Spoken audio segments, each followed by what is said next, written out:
दोस्तों, आप स्वामी विवेकानंद जी के बारे में जरूर जानते होंगे। शायद आप उन्हें उनके तेज दिमाग के कारण जानते होंगे। दोस्तों, स्वामी जी जो भी याद करते थे, जो भी पढ़ते थे, उसे जीवन भर कभी नहीं भूल देते थे। दोस्तों, क्या वो ऐसे ही दिमाग के साथ पैदा हुए थे? शायद नहीं। वो भी हमारी तरह आम इंसान की तरह पैदा हुए थे, लेकिन उन्होंने समय के अनुसार अपने दिमाग को इतना विकसित कर लिया था कि वो जो भी पढ़ते थे उन्हें हमेशा याद रहता। अब प्रश्न ये उठता है कि स्वामी जी जो कुछ भी पढ़ते थे, जो कुछ भी याद करते थे, उसे जीवन में कभी नहीं भूलते थे और मोटी मोटी किताबों को वो कंठस्थ कर लिया करते थे, यानी वर्ड टू वर्ड वो याद कर लिया करते थे। आखिर वो ऐसा कैसे कर लेते थे? दोस्तों, क्या आपके साथ भी ऐसा होता है कि आप जो कुछ भी पढ़ते हो, जो कुछ भी याद करते हो, वो धीरे धीरे आपके दिमाग से उतरने लग जाता है, धीरे धीरे आपके दिमाग से गायब होने लग जाता है, आप उसे धीरे धीरे भूलने लग जाते हो? क्या आप भी चाहते हो कि जो कुछ भी आप पढ़ो वो हमेशा के लिए आपके दिमाग में बैठ जाए? आपने हमेशा नोटिस किया होगा, जैसे जैसे एग्ज़ाम पास आते जाते हैं, जो कुछ भी हमने पिछला पढ़ा हुआ होता है हम भूलने लग जाते हैं और हमें वो दोबारा से रिकॉल करना पड़ता है, दोबारा से याद करना पड़ता है। आपकी इसी प्रॉब्लम को सॉल्व करने के लिए मैंने ये पर्टिकुलर वीडियो बनाई है और इसमें ऐसे मेथड बताए हैं जिससे आप जो कुछ भी पढ़ेंगे, जो कुछ भी याद करेंगे, वो हमेशा आपके दिमाग में बैठा रहेगा और हमेशा आपको याद रहेगा। आपको कभी भी ऐसा महसूस नहीं होगा कि यार मुझे ये रिकॉल करने की ज़रूरत पड़ रही है। तो मैं यही कहना चाहता हूँ कि आपको केवल और केवल इन मेथड्स को, इन तरीकों को अपनी लाइफ में यूज़ करना है डेली बेसिस पे। पहला तरीका है स्टडी लेस स्टडी गुड। भले ही कम पढ़ो लेकिन अच्छा पढ़ो। जब भी आप पढ़ने बैठो तो कम टाइम में आप ज़्यादा से ज़्यादा आउटपुट निकाल पाएँ, ज़्यादा से ज़्यादा आप पढ़ पाएँ। दोस्तों, आपसे विनम्र निवेदन है कि प्लीज़ यहाँ सपोर्ट करो मुझे, मेरे भी चैनल को सब्सक्राइब करो जैसे आप दूसरों का चैनल सब्सक्राइब करते हो। आप देख सकते हो कि मेरे चैनल पे कितने कम सब्सक्राइबर हैं। बस आपसे यही रिक्वेस्ट करना चाहता हूँ, प्लीज़ सपोर्ट करो यार। तो चलिए वीडियो को शुरू करते हैं। हमेशा एक इंटेलिजेंट, एक टॉपर स्टूडेंट वही ज़्यादा चीज़ें पढ़ता है जो एक्चुअली में एग्ज़ाम में आ रही होती हैं।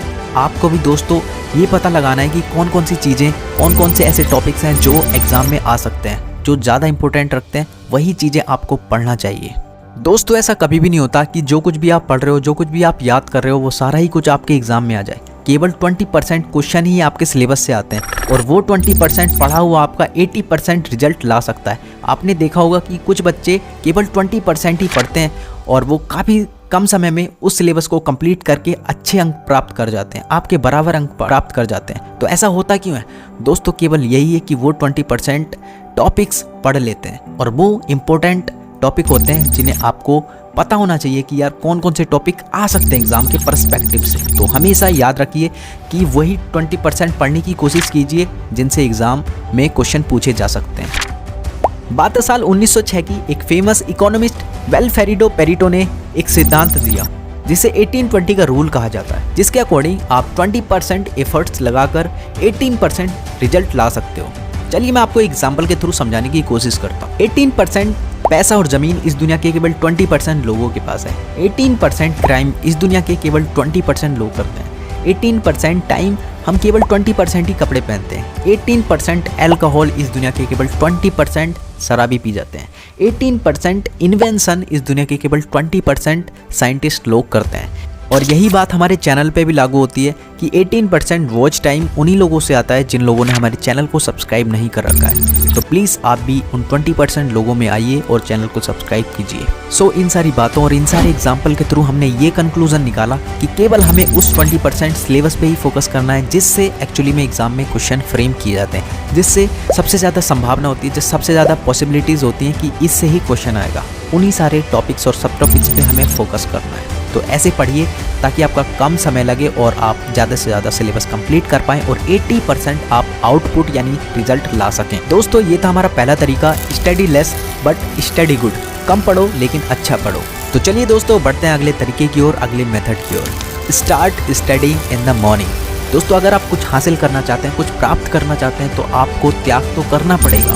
देखिए दोस्तों, मैंने आपको पिछली वीडियो में ये बताया था कि सुबह का टाइम ही क्यों अच्छा माना जाता है, क्यों बेहतर समय माना जाता है हमारी स्टडीज़ के लिए। यकीन मानिए दोस्तों, अगर आप सुबह उठकर पढ़ाई करना स्टार्ट कर दोगे ना, जो कुछ भी आप पढ़ोगे उसे कभी नहीं भूल पाओगे। देखिए दोस्तों, जब भी आप सुबह में उठते हैं, चाहे वो 4 बजे हो या फिर 5 बजे, उसके बाद का 1 से 2 घंटे का जो टाइम होता है वो सबसे ज़्यादा गोल्डन टाइम होता है। अगर आप उसे यूटिलाइज कर लेते हैं अपने पढ़ाई में, तो आपका जो आउटपुट रहेगा, आपका जो रिजल्टेंट रहेगा पढ़ाई का, वो सबसे ज़्यादा इंप्रेसिव रहेगा और आपको कभी भी वो डिससेटिस्फैक्शन नहीं देगा, आपको कभी भी निराशा नहीं देगा।